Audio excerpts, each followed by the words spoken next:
The slide said like the paleo pendulum is swinging back the other direction. So like we went too far on some things, and now we're kind of regressing towards the mean or towards the middle on a few things. Like, where do you think we overdid it in the last couple of years, and where are we kind of regressing back towards a happy middle ground?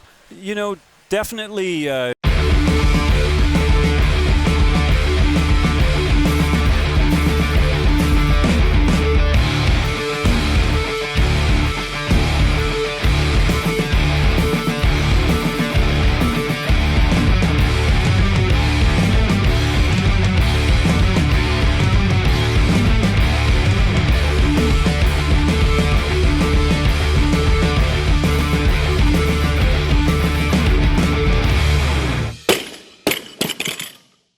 100. The anticipation is always the worst part.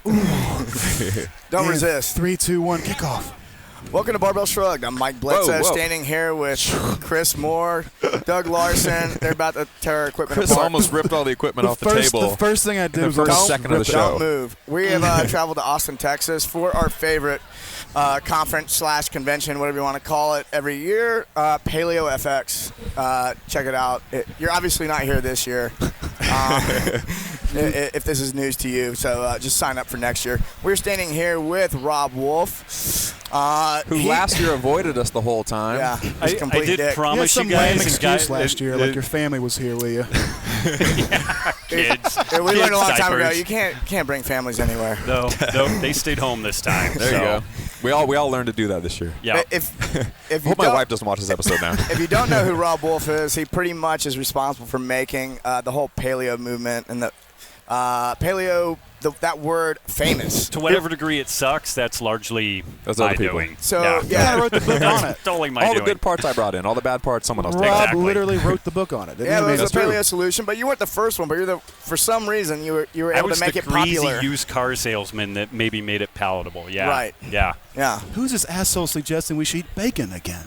Does he know that bacon's bad for you? It's madness. There's one thing I want to probably clear up on the front end, maybe. So like. Is that charging? Low Your battery. computer is not charging. We're going to lose this audio. Dude, I'm such a good cameraman. All right, so we'll see. Oh, yeah. There's CTP if you've never seen him before. So if you read your book, if you listen to your podcast, largely the information you're giving out is for general health Yes. and wellness. Yeah. And I run into quite a few athletes who are trying to be really strict paleo. Right. And they run into some issues because it's just hard enough to get enough of the right calories for what they're it's doing. kind of funny. The person that is a type 2 diabetic in a hospital bed needs different nutrition than the person that's like trying to go to the CrossFit Games or be an NFL Weird. football player. It's crazy. Yeah. It's crazy, yeah. The one-size-fits-all deal would be awesome. But, my focus, having come from an autoimmunity and cancer research background, has always been trying to keep people from dying. Yeah, So, I mean, I think people kind of That's a good cause. they put you on this pedestal, and then they go, this is going to, like Robb Wolf, what he talks about on his podcast, what he talks about in his book, is going to be the best for everything. Right. And, And so I just kind of want to clear up like who you're directing your message at, I guess. That primary message is definitely geared for a health-centric, kind of crowd, and then folks will look at before and after testimonials where people lose 50 pounds, and then you've got an athlete. There's a guy that's like 10% body fat, and he wants to get 8% body fat. So he goes ketogenic, and he's doing CrossFit endurance in the morning, and then power athlete in the afternoon, and he explodes, and his testosterone levels are gone. And he's like, what happened? And the somebody that needs to lose 100 pounds, again, different tools for dealing with that person relative to an athlete. If we have somebody that's training hard and we want to bring their body composition into even tighter parameters, probably high protein, moderate carbs, and carb cycling, and we're going to play with that and really actually you match some carbs with the amount of volume of training they're volume doing. and intensity, and it's really not a big deal. And in my opinion, really try to let the training drive the body comp even more than the nutrition itself. Yeah. I stopped listening to your podcast a long time ago. I did too. Quite frankly, it was quite repetitive. All this talk about no grains and such. But at one point I remember you talking about you adopted more aerobic training. I guess you had talked to Joel Jamieson. Joel Jamieson. Oh, yeah. And he had convinced you that LSD was good. Yeah. long, slow distance that You is. always folks. get Well, that it. too. Yeah, that's the was like, next. oh, yeah, That's the next talk. distance running. Got it. Yeah. Yeah. And then you had adopted that, and you said that your jiu-jitsu game had picked up. It's a because of night that. and day difference, and I was talking to Wellborn about this too, and even just general weight training. If you don't have an aerobic capacity, and now an aerobic capacity is different than being an aerobic athlete, but we're talking about the ability to recover between sets, recover between workouts. If you've got a baseline aerobic capacity, then you've got a lot more You can lift recovery weights more potential. efficiently. You can lift weights more efficiently. The West Side guys have talked about this for a long time. Being in shape to train. And, something that was, I guess, a little weird for me to wrap my head around. I've always been pretty fast twitch. I was a California state powerlifting champion, but I always had a base level of activity. I was doing martial arts and doing different stuff. And then you start writing books and doing blogs, and you sit on your ass all day, and that base level of activity is gone. And then you go out and you just fucking drop the hammer on a metabolic workout, and you have no capacity to deal with that. So- and then you can't recover It's for too ages. disruptive. General physical activity is really important. Hitting Oh a my wad for God. 30 minutes a day Or is jujitsu. It's not going to be. That's what I was going to say. Jiu-jitsu is my favorite way to do I hesitate to call it a light day, but it's not me lifting heavy. Right. No. Right. And for me, doing jiu-jitsu, and it's weird, my coach is a 135-pound female, but we've – the Jiu-jitsu practitioner? Yeah, jiu-jitsu, Okay, and she's remind me super to stay hot. away She- from- she's just super crush you hot, anyway? too. Yeah, she Super still hot, crushes me. dangerous, beautiful woman. Yeah, That's- yeah. Whoa, exciting. It's like she crushes Yeah. me, but I kind of want her to. Well, and then the funny thing That's is why that that's why we're together. the small dudes in the gym are like 215 pounds and former defensive linebackers and shit shit. like that. And so I'm a 43-year-old 170-pound dude, and I'm like, oh, mommy, I'm gonna get killed. I like So, to write a lot. I write in podcast. most of my training is devolved to screaming, "Not in the face, oh God, please, not in the face." Oh yeah, I totally forgot to do a proper intro to the show. So stop what you're doing right now and go to barbellshrugged.com. Sign up for the newsletter. Oh, we're not doing that? No, don't do that. Keep watching. This gave people time to turn the page over to a fresh page for the next batch of note taking. Yeah, and you know what? Try opening those emails every once in a while, folks. Yeah.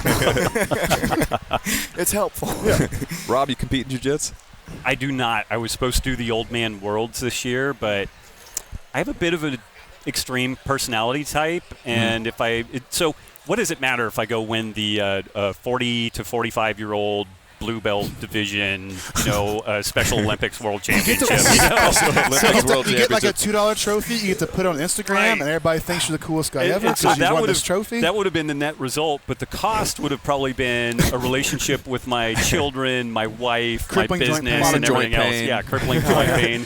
So I always thought that was weird that they had a blue belt world champion. It's like you could be a blue belt and be really good and you can win some tournaments, but I hesitate to call them a world champion at that You're point. the It's best like, of the people who aren't quite the best yet. who so don't keep- really know anything that they're doing. Good job. Yeah. Keep going. Yeah. it's like the CrossFit scale division world champion. Right. What does that mean? But if you Let's go win, to RX. if you win though, Then you're a purple belt. You're not a Yeah. blue belt. yeah, Yeah. Yeah. You should be the least best purple belt in the world. Sandbagger is Right. what you Then are. you're the least. Yeah.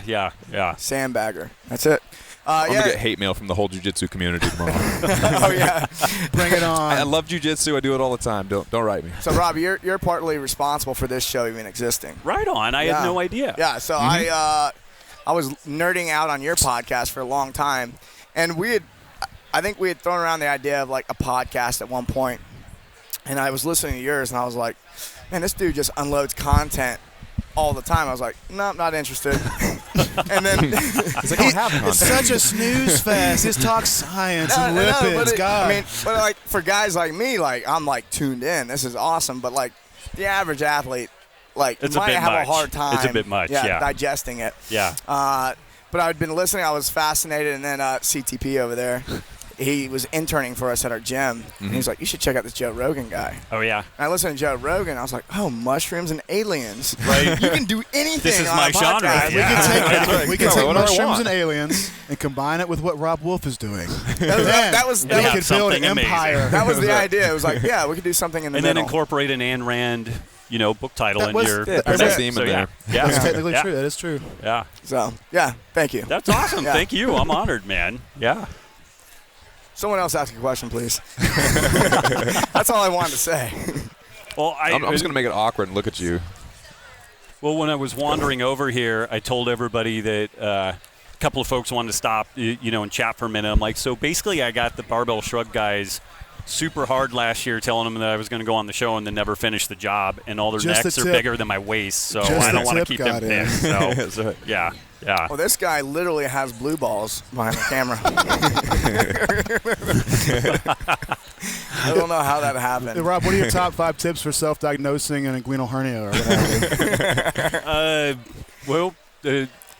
I'll let Doc Parsley take that because he has very large hands because it gets invasive quickly. Yeah, you and Doc just did a little talk on the stage off to our, what area is it? Over here in the other corner of the Paleo FX facility here. Right, the Paleo Nerd Fest, yeah. Yeah, were you talking again about, hey, look, folks, we're not screwing around here. You really should sleep more. Right. I mean, come on, put down the coffee and sleep more often. Chris actually, finally, I convinced him to start some habits to go to bed earlier. Okay, this is really a profound one because this probably actually changed my life more than anything in a long time. So actually, I'm now getting up for the first time in my life at 6 a.m. without an alarm clock. Nice. And I was, for the last 5 years or so, a guy who had maybe deluded himself into thinking he was a night owl and took pride in the late night. I mean, you're right. You probably stay up late writing blog posts sometimes, especially when the kids get to sleep. Like, this is your quiet time. The morning is actually my so now, 5:30 to 8:30 is my window. The nighttime was like, that was when I should do it. And then I realized, well, after I got the blood results back and I realized every vital marker that's important to a human being was crashing, I go, maybe I shouldn't sleep 5 hours a night and try to put in 2,000 words a night on the keyboard. Maybe I should flip this. So now I made the decision. I got it from Doc saying, you got to draw a hard line and say no to things, especially when it gets to be 7, 8, 9 p.m. I got to where I was really pissy if somebody actually asked me to do something 7, 8, 9. Hey, man, you want to help me move some stuff? No, man. Right. I got to where it was offensive to intrude upon the nighttime ritual. So now 8 o'clock, 9 o'clock, lights out. The traditional, simple thing you can do, turn off all the stimulating stuff, get into bed, and waking up 6 a.m. and by 7, hitting it, ready to be productive. Right. Less caffeine intake.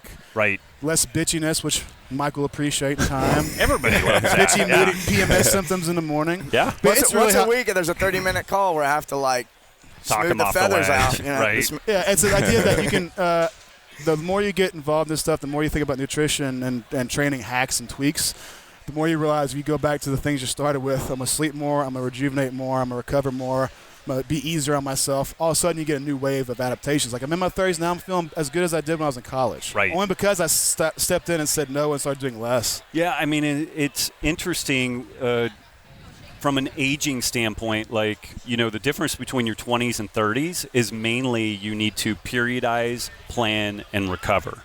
And if you do that, then you can have pretty much as good a performance in your 30s as you did in your 20s. Some really, really fast twitch, explosive elements of athleticism will deteriorate. You can't 100% maintain that. But you can hang on to a remarkable amount of it. And then once you start pushing into your 40s, then the fucking wheels fall off and done. So I'm basically 1 foot in the grave and one on the banana peel. Hopefully you get a supplier for growth hormone in your 40s and 50s, and it won't really matter too much. You'll still feel good. Or when they get the myostatin knockout gene therapy. When I go to Germany and I come back and I actually look like you guys, then you'll know what happened. Can we go to Germany together and get our telomeres pulled and yanked on and extended? How?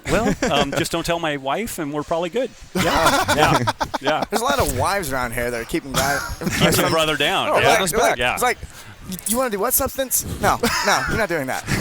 Come on, it'll be fun. Plant medicine and a lot of steak we're going to consume in Austin. But if they ask you immediately after that, it's like, how much is your life insurance and how do I double it? Then you're maybe like, okay, maybe it's not a good idea. So, my wife's Italian. She would cut me into pieces and bury me. If I were worth more dead than alive, I'd be gone. Yeah.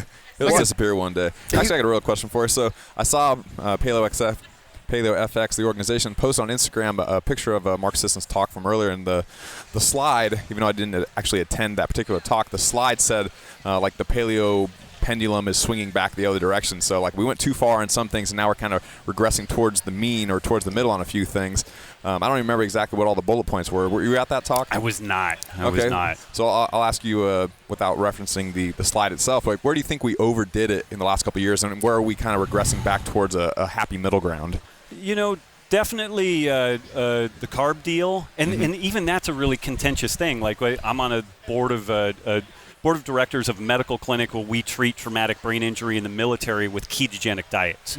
So there's some huge application for ketogenic diets, but I really look at it when you need a Phillips screwdriver, you really need a Phillips screwdriver. You don't need a bandsaw, And so we started pitching tools out of the tool chest And also just arbitrarily, my thing has always been, we don't know exactly what people are going to react to. We don't know what's going to be best for them yet. We can't run blood work and just say, okay, you react to gluten, you react to corn, or you react to gluten once every, you can have 3 exposures. I fucking love gluten. Oh, well, it's like I react to gluten positively. Positively, yes. I'm very pro-gluten. That's where I get my swagger from. Perfect. But, this greasy used car salesman deal of like pull it out 30 days, reintroduce it, see how you do, I think that was really good, but then people just clung to that. And for me, this has always been, what's the most that you could get away with? What's the risk-reward deal there? If you're a professional athlete, then clearly your aperture closes and maybe things are a little bit tighter.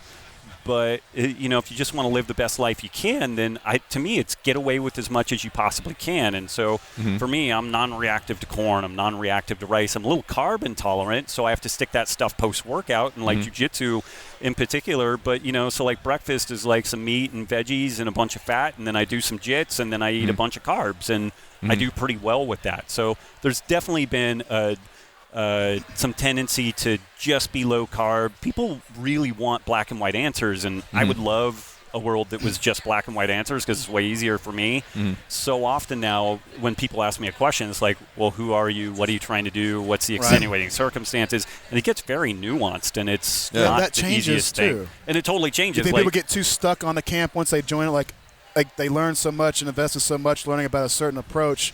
And now all of a sudden, like, well, I'm in this camp. If I bailed on it and try to learn about something else, maybe I feel like I'm backtracking on something. Totally, yeah. I mean, you get, so this stuff, CrossFit's super cool for this. Paleo, there's different realms where you get a lot of community and you get a lot of support out of that. But then if that sweater's not fitting on you, then there's some weird social shit that goes down by wanting to change that. Yeah. There's some, it's kind of no joke stuff. Yeah. Yeah. What do you? What's advice you give someone who wants to gain weight? I know a lot of guys, they want to get bigger and stronger, but they want to keep it paleo.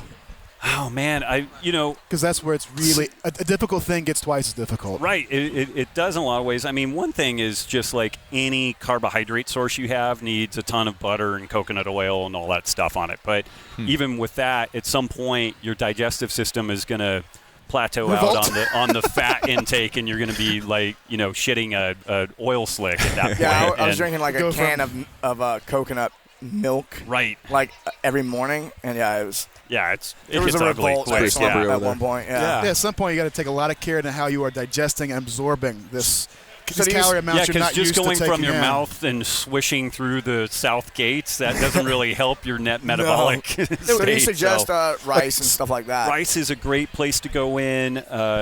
Cream of rice is actually really good in a pinch because it's low allergenic load. It cooks super quick. It's super fast digesting. So for that post-workout carb deal, and like you can just, they're little nice-sized boxes. Cream of rice. Yeah, cream of rice. And so cooks in like 2 minutes in the microwave, and you can get one box is like 200 grams of carbs. So I mean, you get it kind of like grits, like it's like texture-wise. Yeah, texture-wise. Wow. Yeah. So I mean, definitely looking at but if somebody wants to get, unless they're very genetically talented, gaining weight just sucks. I think it's much more difficult to gain weight than it is to lose weight. It's the weight. golden rule. Absolutely, it's an all-day job. If I ask somebody, do you have a moment of your day where you don't feel bloated and disgusted and you get a little mild gag reflex looking at your next plate of food, and they're like, talk to AJ about that. That was his existence for 3 years. Then you're under eating.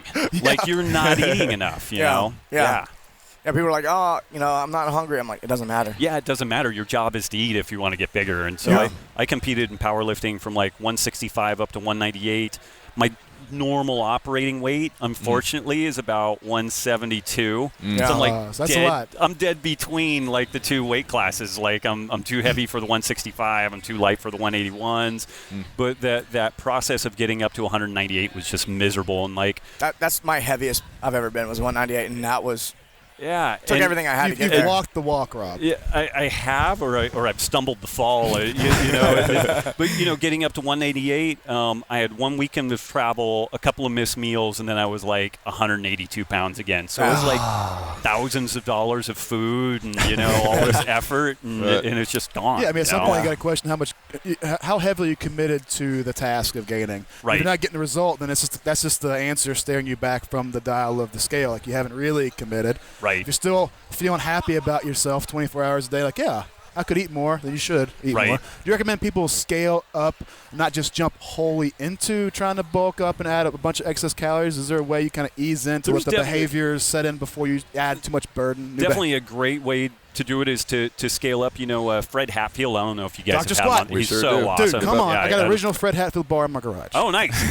Okay. But, he had this thing, the zigzag diet, back in the 80s, and it's actually really smart. On the days where you train really hard, eat a ton of food. On the days where you train less, eat a little less food, and kind of stair-step that stuff up. And if you put a little bit of carb partitioning into that and stick the carbs mainly around exercise periods, Yeah.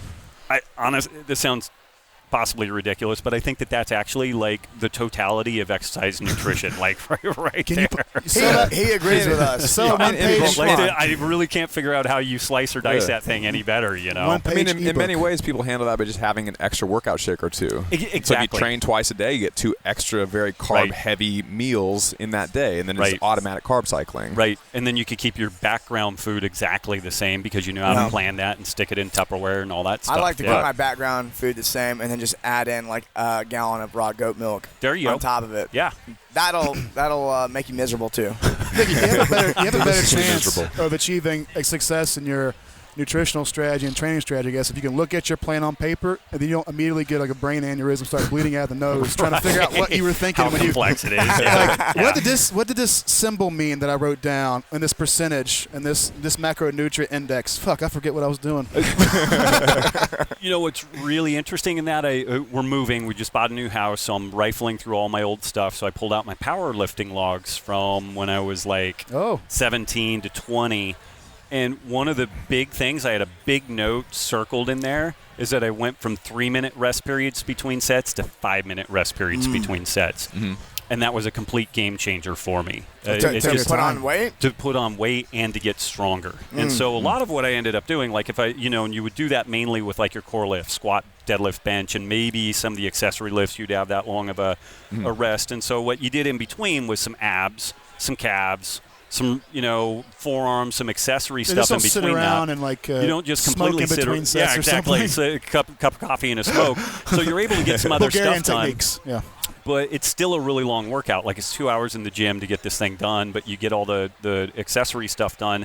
But I was talking to Wellborn about this too, and it was really interesting. Like, when I just extended my rest periods, that's when I went from like a 500-pound squat to a 565 squat. That's when my body weight consistently went from like 180 pounds, and I broke through 190 pounds. And I was just recovered enough to recruit hard enough to be able to push all that stuff forward. And all the high-intensity training stuff, the metabolic conditioning is great, but it's got people so focused on turn this stuff over quickly. And it's great if you're busy and you can get lean and, get some good performance. But if you really, really, really want to get big and strong, or just stronger in particular, you've got to take a super long rest period. And it's higher just you these rest, simple things. you get a higher quality of skill practice in between sets. Right. Yeah. That strategy jives exactly, sorry, Doug, with the guys now doing the heaviest squats in the world, these Lilla Bridges. And there's a class, guys who train with Mark Bell's guys who are doing all 1,000 pounds or more with just belts and knee wraps. Which is really, talk about things that are strong, that's really strong. Yeah. And one thing their coach really stresses, like, they train at night, so there's no pressure in the gym, no distractions, and they're not really paying attention to the clock. But really long, like 15-minute, very deliberate rest intervals between. Not like sitting around just like laying down, like going huffing and puffing. I'd knock that thing over the 15th time. But no, like making sure that physically and emotionally and everything, all the training partners you got, everybody has to be right there fully recovered and ready to put everything on the set. What's funny is when I was doing this stuff, so it's cassette tape still is what you listen to on the headphones. So I had the Walkman, the intra set, which was like some mellow stuff. So as soon as I got done with the set, the mellow stuff came on, and then Ride the Lightning. Boom. And then Ride the Lightning for the big stuff. And I didn't. And also I learned pretty early on I had to save that for just some peaking phase, like even the basic training. Like, I would get something a little bit frisky, but it wasn't like completely like headbutt the bar, bleeding down to my face, and jump into it and go. Mostly Duran. Some a little friskier than that. I have a lot of douche chills I'm giving myself, and I remember what I used to do to get ready for squats. I headbutted the bar, and because I thought don't you do this? This is what you do to get intense, and intensity equals I get this 800-900 pound squat, and then all the chicks in here want me, and then isn't that what happens? Turns out the opposite happens. And now owning a gym, if you scream like an asshole, right, when you don't have to. And now owning a gym, I look back at what I did in those gyms, and I'm kind of like, so that's why those guys kept throwing me out. Yeah, Right. I used to be the douchebag. Yeah, I was the guy that was driving people out of their facility that was like feeding and watering them. Yeah, if I'm lifting heavy, I like to listen to chill music, like the same stuff I want to listen to when I'm driving around. Right. Yeah. You can get it works very. For not long though, because you just can't go to the well how long all the time. can you? How long can you keep it up? As long as you're supplementing with testosterone, it's fine. It's 1997, and you're screaming in your high school gym. And you're playing corn loud, and you got all this energy, and like you're screaming, "I gotta get strong. I don't know why, but I'm a teenager." And you get limitless, adrenal hormones you can pump out. It's great. You feel great. But when you're 35 and you realize, I can just relax, do half the volume, train a lot easier, not have any joint pain, still get strong, still get leaner.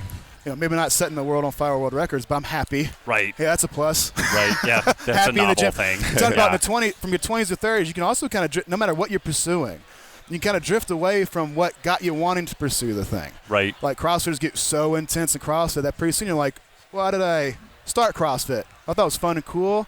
And somehow that got washed away in your intense chasing for the magical thing that would let you get good at the thing. And you lost the plot. Well, and mainly I was there for the chicks and the Lululemons. But Oh, yeah. The pants that don't quite fit just right are perfect. Right. All right, let's take a break real quick. Actually, so after the break, we can think about this during the break. Earlier I asked you kind of where the pendulum is swinging back. I'm going to take that a step further and ask you to predict the future of paleo when we come back. Cool. The future of paleo, it's all about the past, Doug, man. awesome hook, bro. I know. All right, welcome back to Technique Quad. Today we're talking about barbell glute bridges. So like I said, we're going to talk about barbell glute bridges today, and really we're going to talk about a progression for all types of glute bridges. So first, if you don't know what a barbell glute bridge is, or just what a glute bridge in general is, it looks like this. You set a bar on your hips, grab wherever, then you're just squeezing your butt and pushing your hips to the sky with your ribs down, and you're just doing reps like this. And barbells are obviously nice and convenient because just like every other movement, you can load to whatever weight you're comfortable with, but there's a million other ways you can do it as well. So before we go through the progression and we show you how to load and tell you how many sets and reps and all that to do, first, why barbell glute bridges, and and also why don't you see them very often? They were kind of pioneered and brought into the strength and conditioning community over the last like 10 years or so by Brett Contreras, who's kind of known as the glute guy. Follow him on social media and whatnot if you haven't seen his stuff. He's very smart. Hope to get him on the show one of these days, actually. A very smart guy, and he kind of pioneered terminal hip extension and a lot of these kind of glute dominant exercises and a whole bunch of other stuff too. Great dude, very smart, but glute bridges is one of the main things that really stuck in the world of strength and conditioning, in the world of performance through a lot of his work. So it's not common in the CrossFit world yet. It's kind of sneaking its way in since CrossFit's kind of trailing strength and conditioning, or good strength and conditioning anyway, a little bit. So it's working its way in right now, especially for the competitive athletes because they're trying it out and they're seeing a lot of value in it. So the reason it's valuable is a lot of people tend to be very, especially when you're coming out of either a bad strength and conditioning program or no strength and conditioning program, you tend to be a very a quad dominant athlete. It means you use your quads probably more than you use your hips, muted hip function or weak glutes or whatever you want to say. A lot of people have that problem where they got flat asses and big quads, right? So if you got a profile, you got no ass and big quads, this is probably you. So if you have a big ass, doesn't mean that your ass is working, but it's a good sign that at least it's doing something. So as far as what your glutes are going to be doing while you're moving, generally, if I'm very bent over and I'm bending at the hip, down here when you feel that stretch in your hamstrings, if I'm doing an RDL or something, right here, that big stretch in my hamstrings have a good mechanical advantage to kind of pull me back up. But once I get up here, now my glutes are starting to take over the bulk of the part that is going to finish this movement. So as I squeeze my glutes, they're going to pull me through the end of my range of motion. That's called terminal hip extension. And then also something that people don't talk about is that they're also going to help me hyperextend my hip, where it's kind of pulling my hip past neutral and all the way, as far as it can possibly go. So if you think about running or especially sprinting, where I'm cycling through and then I'm coming here, my hip is hyperextended and then I cycle back through. Being able to, still produce force once I contact the ground and then pull myself all the way through. Certainly my hamstrings and the rest of my legs are gonna be doing something, but my glutes are gonna have a big role in that movement. And if you don't have strong glutes and they can't contract through that tiny bit of hyperextension at the hip joint, then you're not gonna be as fast as you would otherwise. Likewise, if you see people deadlift and they have all these funny compensations where they get here, they come off the ground and they're okay, and then they get here and they're shaking here and they can't seem to finish the lift. A lot of times that's because they have weak glutes. Likewise, if they get to here again and to finish the lift, they don't actually extend their hip and they instead hyperextend their back like this, where my hip is bent and my back is hyperextended, a lot of times they have weak glutes. And if I can just extend my hips all the way like this, that's finishing the movement at the hip joint. This is not a finished movement. I look like I'm standing all the way up, but actually my back's hyperextended, my low back's hyperextended, my glutes aren't contracting maximally, and my hip joint is slightly bent. And actually usually too, if you can see my knees, they're usually locked out, okay?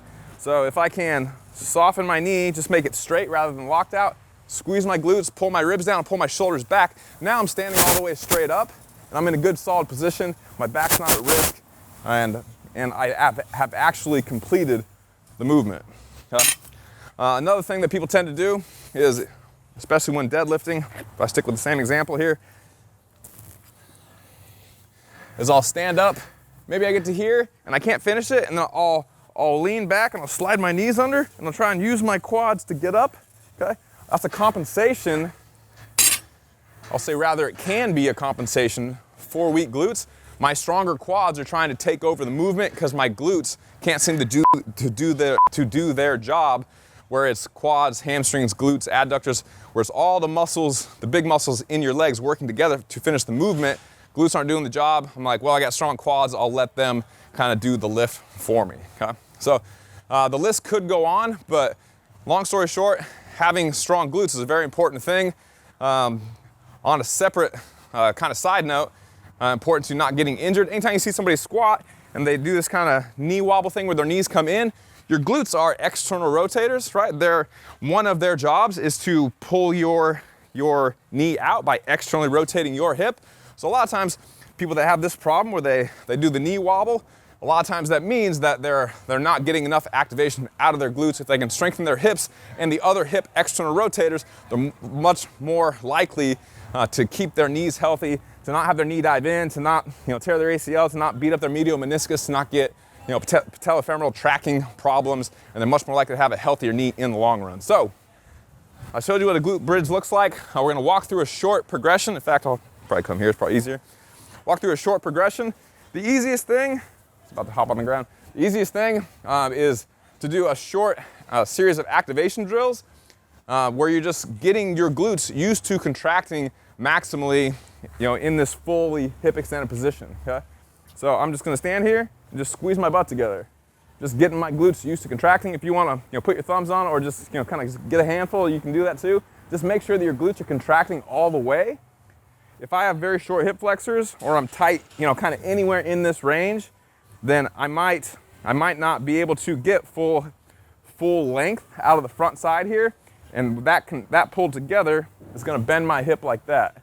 It's going to make it's going to make it hard for my glutes to pull this apart if this is all very short. So at a minimum, you're going to have to stretch your hip flexors if you just, no matter what you do, you can't get past this kind of hyperextended position. If you walk around with this anterior pelvic tilt all the time, then you might be chronically short on the front side of your hip, okay? So, just basic stretches. If you have a band here, I don't have a band for the moment. If you have a band here tied around your hip and it's pulling you forward and you got your ribs down, you're squeezing your glute, that's one of the best stretches for the front side of your hips. Also the couch stretch where you're doing basically the same thing, but your knee is bent. Go watch K-Stars. He's got a million videos on the couch stretch and stretching your hip flexors. Progression-wise, here's what it looks like. The easiest thing to do is just lay on your back. Usually I pull my toes off the ground. If your heels are down and your toes are up, it makes it where you're automatically pushing with your heels because you don't have another option. And anytime you're pushing with your heels, it's much more likely that you're gonna be able to get a good solid glute contraction. So I'm here, all I'm gonna do is keep my ribs down and push my hips as high as I can with my ribs down. I don't wanna hyperextend like this, I don't wanna pop my ribs and hyperextend my back. I wanna keep a neutral spine, my ribs are down, and my hips are pushed up as high as I can with my ribs down. You should be able to feel the fact that your glutes are contracting. So hold it for a second, get a nice squeeze, go back down, hips up, squeeze your glutes, ribs down, and squeeze for a second or two. And you can use that if you're brand spanking new and you have a lot of problems with this. If it's really hard, you can actually use that as your exercise for the day. You can do it in your warm-ups, or like I said, you can actually use it as a real assistance movement towards the end of your workouts. Probably one of the last things you do on the day. You probably wouldn't Metcon with it. It's probably not truly strength work if you're doing it without any additional weight. Although strength work for you certainly, but I wouldn't put it in the category of the big movements. So that's kind of level one. Level two would be to do it with one leg. So you pull one knee up as high as you can, again, ribs down, and then you just, same thing. I'm gonna contract my glute, ribs down. I'm trying to get nice and straight here with my knee as high as possible, and then I go back down to the ground, okay? So one more rep, knee as high as possible, heel down, get full extension, squeezing my glute. I wanna make sure that I don't twist. I'm not out to the side. I'm not leaning. I'm not funny in any way. I'm nice and straight. I look just exactly like I would look if I was doing 2 legs at a time. In fact, what a lot of people do is they'll be here, and they'll try to be nice and stable, and then they'll just extend one leg, and they'll see if they move at all. And if you extend one leg and you really fall off, then you probably don't want to move on to one leg yet. You can stick with 2 legs until you get a little bit stronger. Huh? So that's 2 variations that are just body weight only, and then you can start loading it after that. Obviously the best way is probably with a barbell, but if you don't want to do a barbell yet, or some people think it kind of just doesn't feel that great, you can use a plate or a kettlebell or whatever you're comfortable with. But kettlebell's easy. You can basically just set it right on your stomach, as long as it's not too heavy, obviously. And then same thing, you're just gonna push up and squeeze your glutes. Easy enough, or like I said, or like I showed rather earlier, you can do it with a barbell. I'll give you a few more tips on the barbell specifically. So for me, I usually sit down and then just roll it over me. You have these 2 bones right here. These are your as-is bones, your anterior superior iliac spine. So those little bones, you want to go right below those bones, basically right on your belt line with the bar. That's where it's going to be comfortable. It'll basically be like right across your bladder. And then for me, I tend to grab pretty wide, but you don't have to. I just think it's more comfortable for me. And I put my head all the way down to the ground, toes up. I kind of pick my hips up off the ground just a little bit, just to get contact with the bar, just so I know that I'm stable. And then I pull my shoulder blades back, and then same thing. Squeeze my butt, hips up, ribs down, just like this. And the reason I like grabbing all the way out is because I'm actually straight armed right now. For me, I basically grab exactly where I snatch. That way I'm hitting right on my hips. I can be right here. And that way the bar doesn't roll into me, and I don't have to expend that much energy with my arms.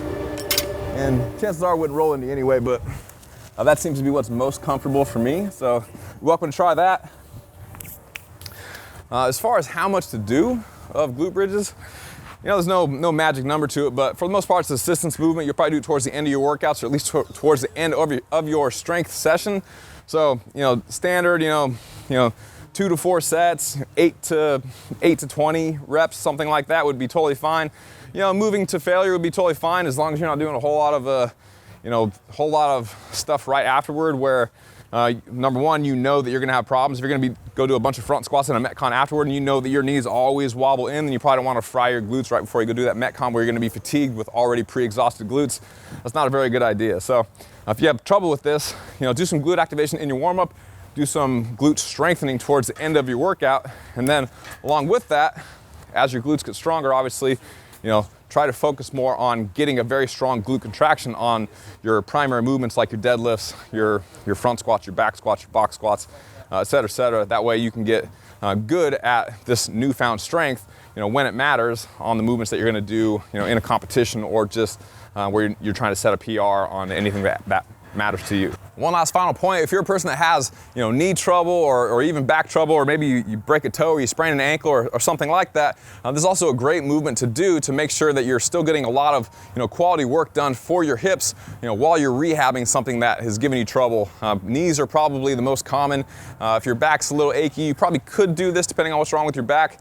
Just depends on how your back feels, but it's worth trying out. If it hurts your back, obviously don't do it. But definitely knees, if you're a person that squats a lot and you're getting like patellofemoral pain or something is just achy or bugging you on your knees, it's not a lot of stress on your knees overall, but there's no sense in letting your hips get weaker as you're resting your knees.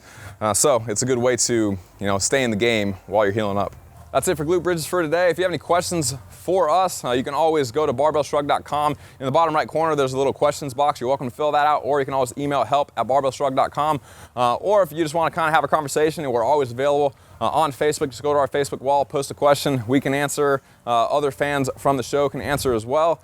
I hope you enjoyed the video. I'll see you another day. He's always... Now it's real. And we're back with Robb Wolf. I wanted to ask you, I've read the book, so I've seen the story, but I'm assuming there's quite a few people who haven't read this.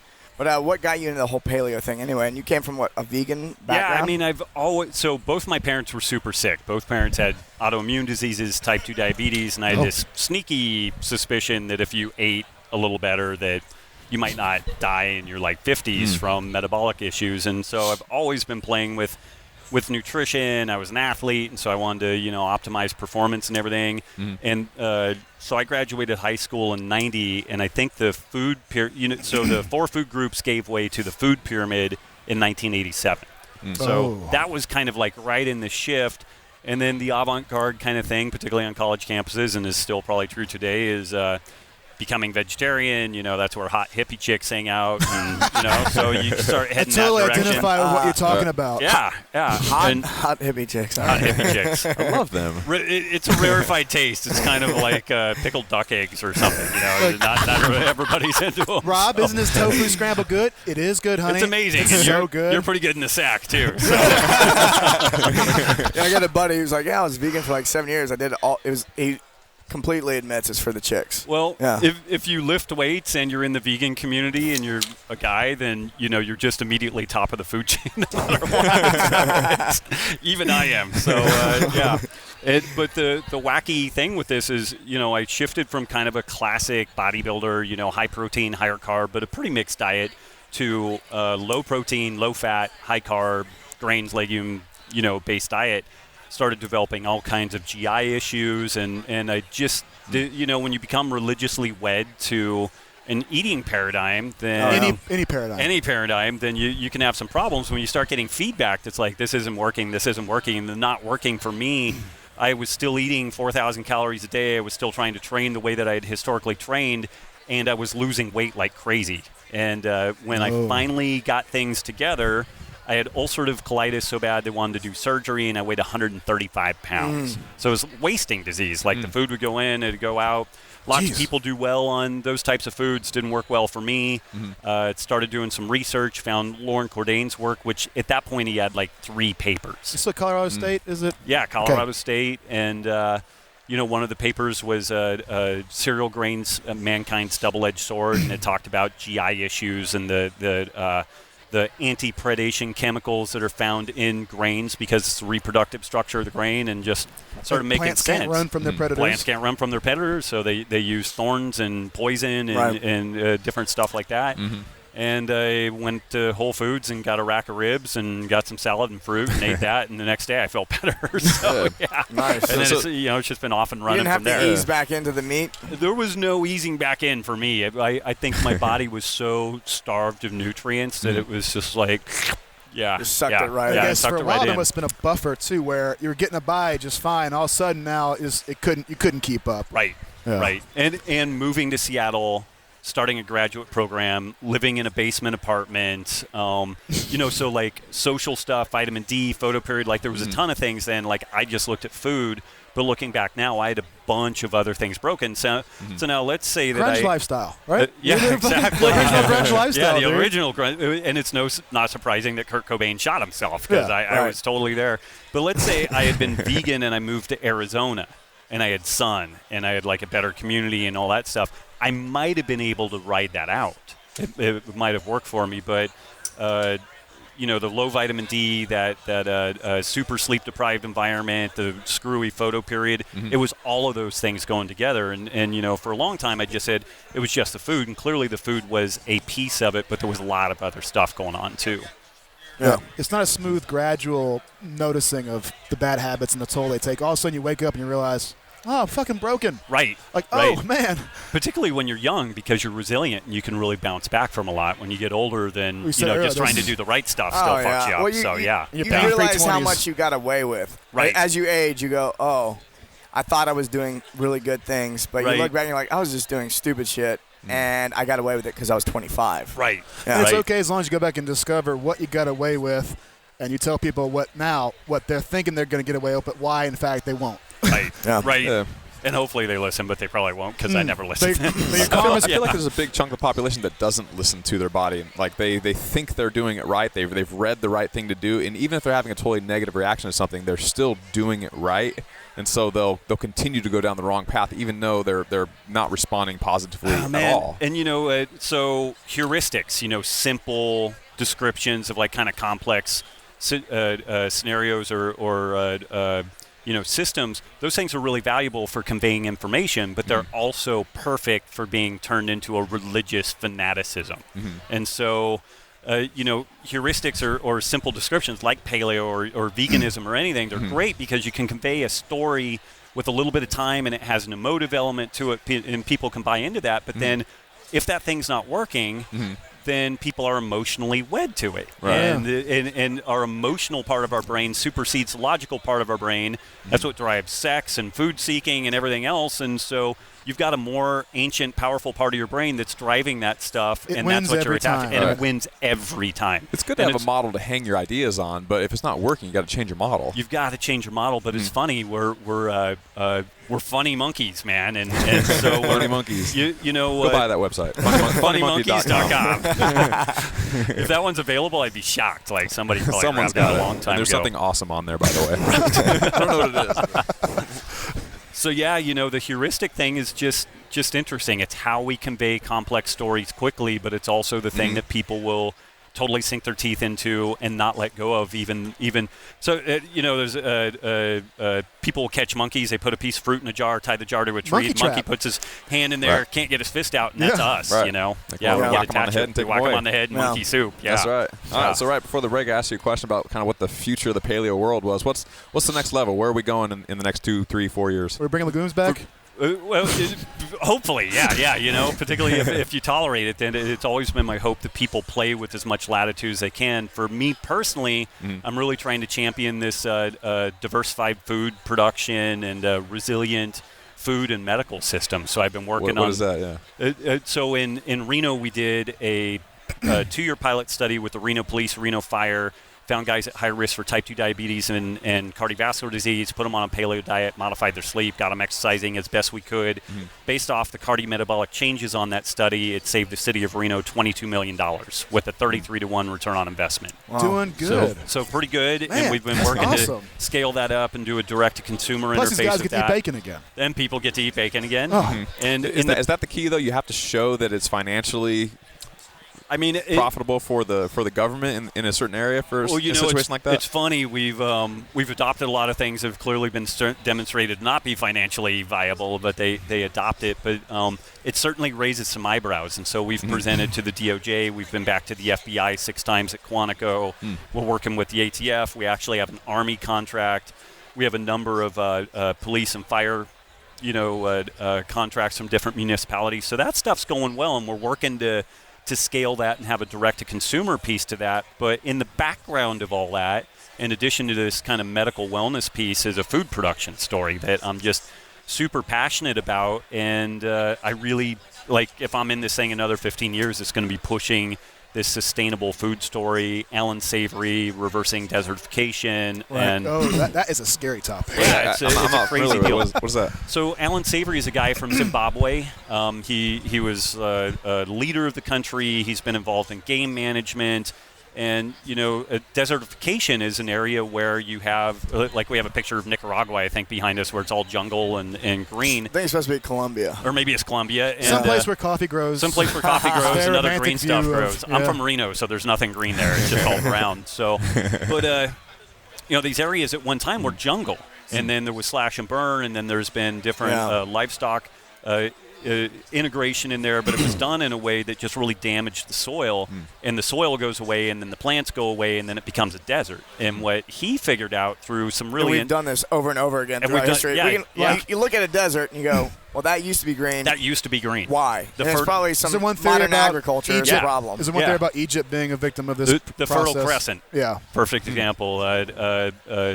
Central America, going up into like the Pima Indians in Arizona, used to be a fertile grassland area, and they largely destroyed I guess it. California was once wetter a little bit. Yeah. I'm feeling nervous about that one too. But just less and less space available for agriculture, or just for wildlife in general. Well, it's interesting the way that the Savory Institute uses grazing animals. They move them over the land. The way that most grazing occurs now, they let cattle go out, and the cows eat whatever is the tastiest thing. Then they move, and then when that tasty thing just barely starts popping up again, the cow comes over and eats it again, and then the thing is gone. The root bed is dead, and then you start getting invasive species like sage and things like that are not these perennial grasses. The way that the holistic management of these animals occurs, you move them over the land the way that they would move if there was predator pressure on them. Yeah. So they're tightly bunched. They move over the area. They eat everything, and then they're gone for a while. And you don't bring them back until this stuff is Replenishes fully. replenished. And it's not just in a biodiverse way. Yeah, and it's not just rotational grazing. Like they consider the local wild animals and how it plays into their ecology and everything. And The coyote, the wolves in Yellowstone, I guess, the best. That's a great example. Best Oh, common yeah. example. Yeah. where Video's awesome. yeah, the wolves got chased out or killed or Killed whatever. off, Killed yeah. off. Like, these wolves are bad. Now we saw the problem. Everybody give each other high fives. right. And then chasing off the top apex predator caused a rapid, profound deterioration in the ecology of that park. Right. And right. then we brought it back. I don't know how long it has taken, but only bringing the predators back returned the balance. Right. Right, and it's a really contentious topic because even the U.S. government just came out and said we want a plant-based diet, and veganism is kind of the thing for the planet, and the whole thing involved plants, animals, interaction. One eats the other, one dies, that fertilizes the other, and It works. It works. You don't have to fuck It's with worked that for a too much. long time, And Yeah, so I mean, to try and put everyone on a vegan diet or something like that, I think what they're thinking is we'll just have all these fields of grains, and that's the Yes. only way to get the calories there. right. And what do you say about acre for acre, calorie for calorie? Like, what's that ratio look like? And I mean, from what I understand, like if you're gonna get more calories out of a cow than you are gonna get out of that land for any type of grain or just monocultural farming for vegetation at all. Well, there's certain areas that are pretty amenable to agriculture, and then there's 2/3 of the planet's landmass is only amenable to large herbivores, like large grass eaters. And so it's not currently doing anything. We really can't do anything else with it.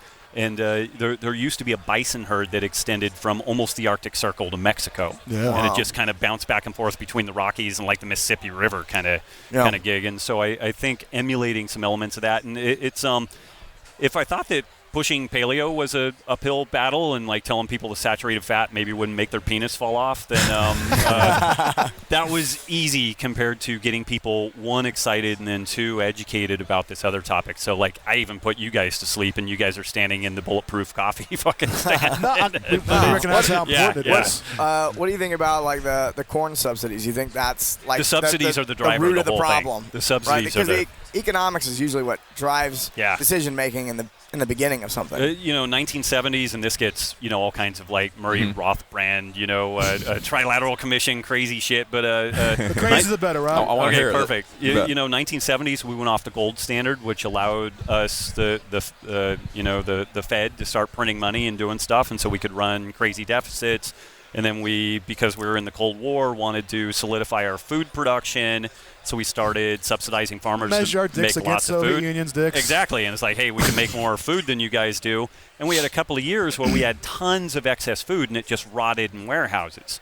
So then somebody said, well, we need to do something with this stuff. And so then they went to food industry and said, you need to figure out how to turn this into long shelf life, long stability food, which was the birth of the junk food industry.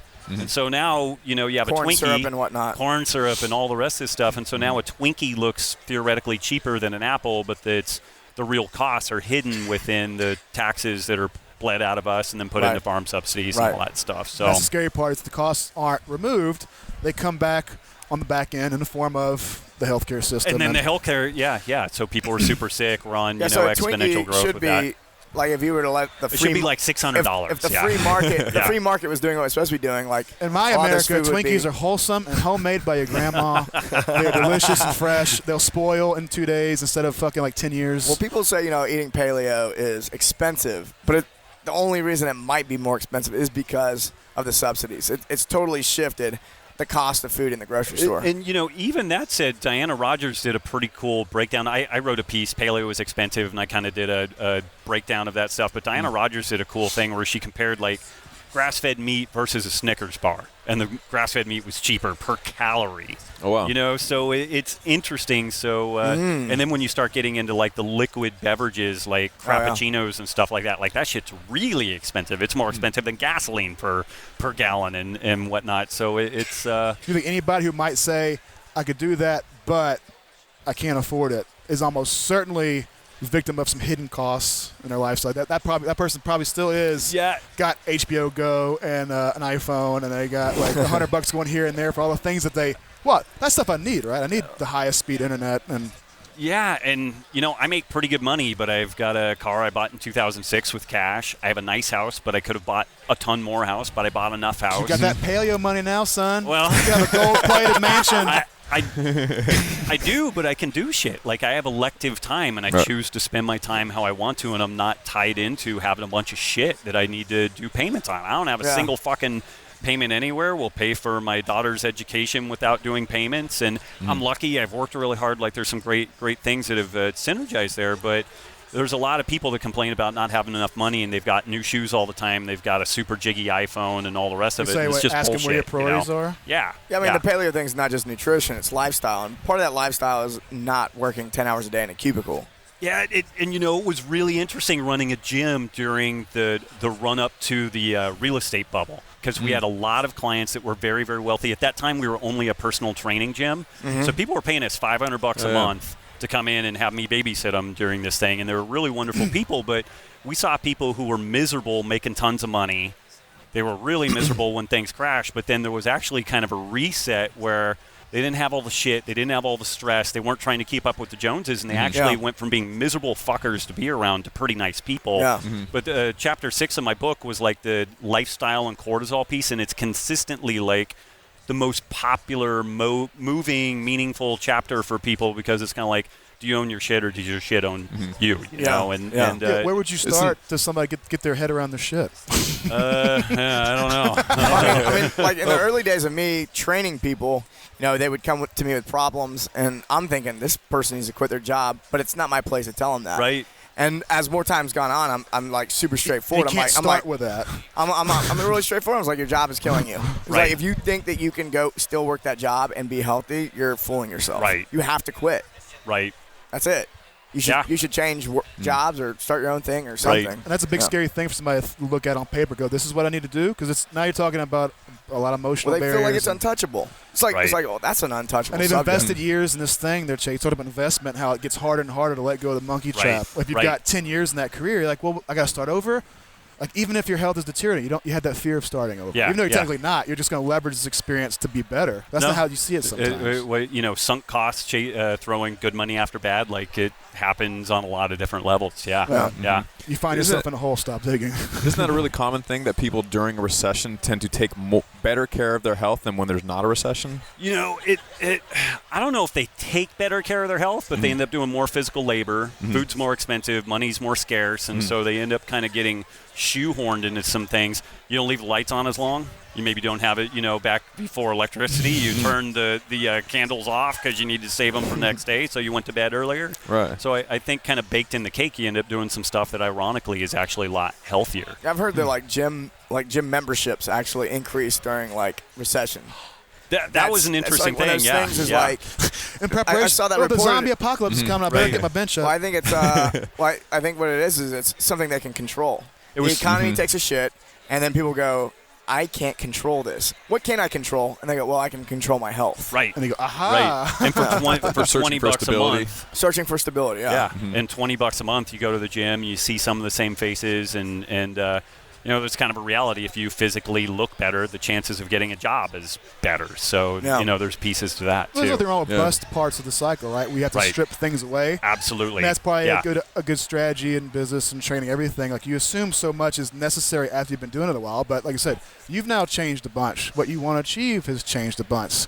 The plan was great, and you did put a lot of effort into it, and you got a lot of progress. But letting go of it and pulling back and restarting might be the best possible thing now. Yeah. Here, I'm going to take us on a 90-degree turn. What do you think about caffeine overall? Do some people have problems with caffeine? Oh, is it good for in a everyone, not coffee good for booth everyone? here, Yeah, we're in a coffee booth, so we've got to be careful with this. Stand at Caveman Coffee. But, it's interesting. If we do a population average, the half-life of caffeine across a population is about 8 hours. So if I take 100 milligrams caffeine at noon, by 8 p.m., I've got 50 milligrams of caffeine in my system, which is still enough to kind of ding the adrenals and turn them on and whatnot. Good bang for your drug buck. Yes, it is. Okay. Yes, it is. I thought it was faster than that. I thought it was like 5 hours. Well, the population average is about 8, but here's the interesting thing. Some people clear it a half-life in 2 hours. Some people have half-life in 38 hours. CTP is 2 hours. So that's just the top of the bell curve. That's the top of the extreme edges on that. So, this Wouldn't whole... have guessed that high. Damn. Okay. Yeah, and Doc Parsley was actually the one that threw that one out there to me. So it's... So, asking is caffeine good or bad, Right. you look at epidemiological studies and it seems like drinking more coffee is better and all that type of stuff. So for some people, based on what you just said, like if you drink 2 cups of coffee, 24 hours later, you could still be 1 cup of coffee deep. Yes. Right. Yes. Yeah. Damn. Which means you didn't sleep or you didn't sleep well enough. Right. You I were don't probably drink coffee. You jittering might the have whole thought you time. slept good enough. Yeah. You probably didn't. Yeah, if I Right. drink coffee after noon, that night of sleep is Disturbed. not right, yeah. Yeah. Okay. I drink mine about 6 a.m. and that's the one I have. You're and, up at 6. Shit. Well, That's incredible. I have 2 kids. You have kids, So yeah, that's the Yeah, we difference. go to bed at 7:30. My so, dog yeah. doesn't wake me up till at least 9. Mike, if you get His life is so hard. if you get a kid, I don't want to burst your bubble, but you don't get to fucking sleep in pretty much ever. This is why I'm not Until these having kids turn 35 and move out of your house. I got to go do my talk for the ID Life stage. So, yeah. We didn't get to cover all the questions. I'll come back. We'll do So he part, says. part 2. All right. Part Thanks 2. for joining us. Where should people find your... RobbWolf.com, Paleo Solution Podcast. That's pretty much it. And we'll So link to it all, folks. So you're 1 click away from the world of Robb Wolf. And That's after right. you listen to every single one of our shows, then you're allowed to go listen to Robb Wolf's show. that's it. Yeah. All right, thanks for joining us. Make sure you go to barbellshrug.com, sign up for the newsletter, and we'll see you next time. Cheers. Thanks, Robb. guys. Cool. Join the conversation every week after the episode over at barbellshrug.com. This is also where you'll find new episodes of Barbell Shrugged, Technique Wad, Nuggets and Pearls, Barbell Business, Get Change, plus new articles every day on our daily blog, written by us, guests of the show, and some of the biggest names in strength and conditioning. So, go there and leave a comment now. Oh my gosh, wow, that's so cool. Yay, that's so awesome. Did you like this video? If so, subscribe to our channel and share this with your friends. And if you want even more free, awesome resources to help you reach your fitness goals, plus some updates that we only share over email, head over to barbellshrug.com and sign up for the newsletter.